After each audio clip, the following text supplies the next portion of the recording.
Carousel के बाद में हमारा नेक्स्ट पॉइंट आता है, वो है 6 पॉइंट चेकबॉक्स। चेकबॉक्स का यूज़ ऐसे मान लीजिए कि अगर आपके पास में बहुत सारी मल्टी सेट्स की इन्फॉर्मेशन है, आपके पास में 100 नाम है, मान लीजिए आपके स्कूल में 100 बच्चे हैं, आपको उनमें से 10 सेलेक्ट करने हैं, 20 सेलेक्ट करने हैं, 5 सेलेक्ट करने हैं, 2 सेलेक्ट करने हैं, कितनी भी इन्फॉर्मेशन में से आपको सेलेक्टिव इन्फॉर्मेशन सेलेक्ट करना चाहते हैं तो वहाँ पे आप चेकबॉक्स का काम में लेते हैं। तो चेकबॉक्स बेसिकली हमने किसी चीज़ पर टैप करा, वहाँ पे चेक मार्क का निशान आ जाएगा, तो वो चेकबॉक्स कहलाते हैं। कमेंट्स का यूज़ आजकल मॉडर्न यूआईज़ में इंट्रोड्यूस हुआ है।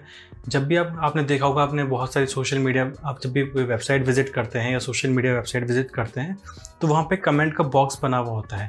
कमेंट बेसिकली आपको एक फ्रीडम देता है कि आप अपने विचार, आपके बारे में, आपको उनका कंटेंट, इन्फॉर्मेशन कैसा लगा उसके बारे में आप उनको इन्फॉर्मेशन दे सकते हैं। कमेंट एक तरह का इनपुट फील्ड ही होता है, ठीक है। इसके बाद हमारे पास में 8 मेन्यू है, वो है हमारा डोनर मेन्यू। डोनर मेन्यू एक तरह से मान लीजिए कि हैमबर्गर मेन्यू का ही एक रूप होता है। इसमें 3 ही अपने पास में स्लाइसेस होती हैं। जो फर्स्ट स्लाइस होती है वो सबसे बड़ी होती है, सेकंड स्लाइस उससे हाफ होती है और थर्ड स्लाइस सेकंड स्लाइस से भी हाफ होती है। तो एक तरह का ट्राइंगल शेप बनता है इसके अंदर हैमबर्गर मेन्यू का। इस चीज़ का प्रयोग फिल्टर्स के लिए किया जाता है। बेसिकली जब आप ई-कॉमर्स वेबसाइट में आप मल्टीपल चीज़ें को चूज़ करवाना चाहते हैं, आप प्राइस रेंज सेलेक्ट करवाना चाहते हैं, आप कुछ ड्रॉप डाउन सेलेक्ट करवाना चाहते हैं, तो वो मल्टीपल जो फिल्टर्स होते हैं उनको समझाने के लिए डोनर मेन्यू का यूज़ किया जाता है। डोनर मेन्यू के बाद में अगला पॉइंटर हमारे पास में है रेडियो बटन।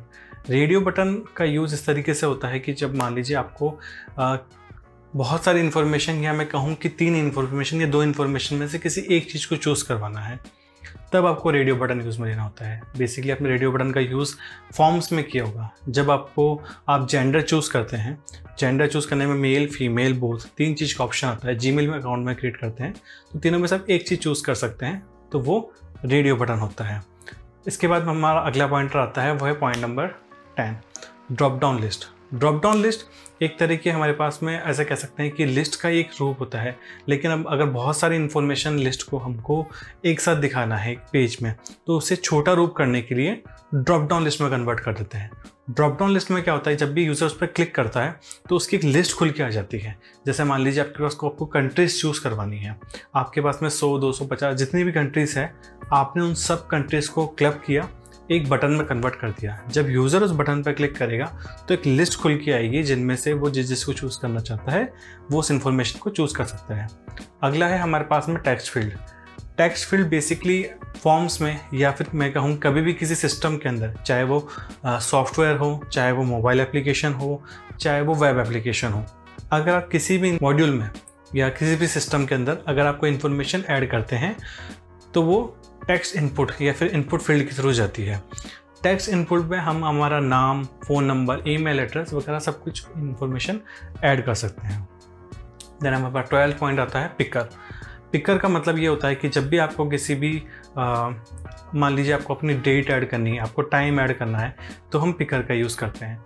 पिकर का यूज़ डेट के लिए, अगर आप उस पर पिकर के टैब पर क्लिक करेंगे तो एक पॉपअप सा खुल कर आएगा, एक बॉक्स सा बनकर आएगा, जिसमें अगर आपको टाइम ऐड करना है तो टाइम के लिए क्लॉक बन के आ जाएगी। अब वो क्लॉक डिजिटल भी हो सकती है, वो क्लॉक एनालॉग भी हो सकती है, दोनों रूप से आपको क्लॉक दिख जाएगी, तो आप अपना मनचाहा टाइम उसमें ऐड कर सकते हैं। देन उसके बाद सेम, अगर उसी पिकर में हमें डेट भी चूज़ करनी है या हमें दूसरा फील्ड दिया हुआ है जहाँ पर हम डेट चूज़ कर सकते हैं, तो उस पर क्लिक करने पर जब हम क्लिक करेंगे तो एक पॉपअप खुलेगा या एक बॉक्स ओपन होगा जिसमें हम हमारी डेट चूज़ कर सकते हैं, जिसमें हमें कैलेंडर मिल जाएगा। मान लीजिए कभी कभार आपको फॉर्म के अंदर आपकी डेट ऑफ बर्थ भरनी पड़ती है, डेट ऑफ बर्थ के साथ में टाइम भी ऐड करना होता है, ठीक है। तो आप इनपुट फील्ड पर क्लिक करते हैं और वहाँ पर एक दोनों का कंबाइन वर्जन बॉक्स ओपन हो जाता है, जिसमें एक तरफ कैलेंडर और एक तरफ क्लॉक बनी हुई आती है, तो आप अपना डेट और टाइम दोनों उसमें ऐड कर सकते हैं। देन हमारे पास में 13 पॉइंट नंबर है, वो है सर्च फील्ड।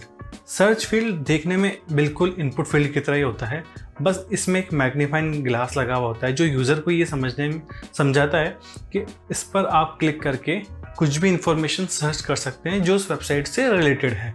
जैसे कि मान लीजिए, इसका सबसे अच्छा मैं आपको अगर एग्जांपल दूं तो उसका एक एग्जांपल है गूगल में जब भी आप कुछ इन्फॉर्मेशन ऐड करते हैं, जब आप गूगल के होम पेज पे जाते हैं तो आपको एक सर्च बार दी होती है जिसमें एक मैग्नीफाइंग का ग्लास का आइकन लगा हुआ होता है। आपने उसमें अपना नाम या फिर आपको जो भी, how to learn UI designing आपने क्लिक करा, इनपुट करा उसमें वो डेटा और उसको आपने सर्च करा, एंटर दबाया या सर्च के आइकन पे क्लिक किया तो वो चीज़ सर्च हो जाएगी, तो वो सर्च फील्ड कहलाती है।